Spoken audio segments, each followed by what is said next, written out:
good, and then find it denied us the opportunity to do something much better for our shareholders in perhaps a year or two's time. So, I mean, that ExxonMobil business, is that something that you're actually looking at the moment?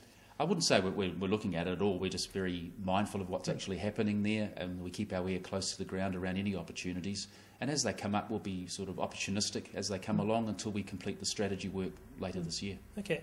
Now, obviously, I mean, this is a downstream business. This is retail and distribution. But is there any possibility, I guess, in the longer term that you might look to get into the upstream side of the oil business? Yeah, that's a great question. The strategy work we're doing right now really is helping us focus on the current core business, about how to make that better and where we want to go with that.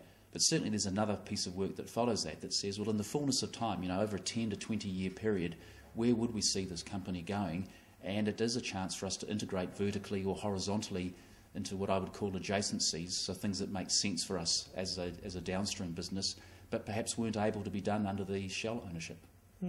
So we could potentially see a move into exploration at some, I guess, long-term point in the future? Yeah, I'd say it's absolutely a possibility. We need to be very careful about what do we bring to the party. Is it, I don't think we can turn up and present ourselves as somebody who's sort of frankly got lots of money to invest. I think the upstream business is about technology, it's about knowledge. We'd have to think very carefully about, if we did want to go into something like that, what we actually brought to the party, so we could partner up with the right sort of people and do what's right for our shareholders, because that's ultimately what drives us.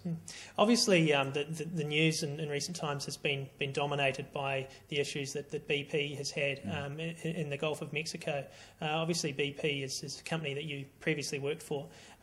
What's your take on what's going on over there and its impact on the whole industry?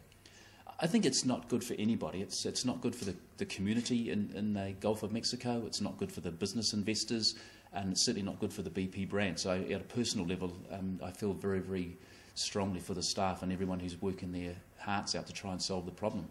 Perhaps in the long term it will require increased regulation. It may deny exploration and production companies access to deep water drilling, and that will somehow have an effect on the supply. And sort of basic economics says that when supply and demand get out of balance, something happens to the price.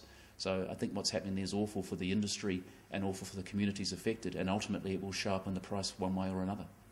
Well, thanks for coming in, Mike. We'll wrap it up there now. So it's Mike Bennetts from Shell, and I'm Gareth Vaughan at interest.co.nz.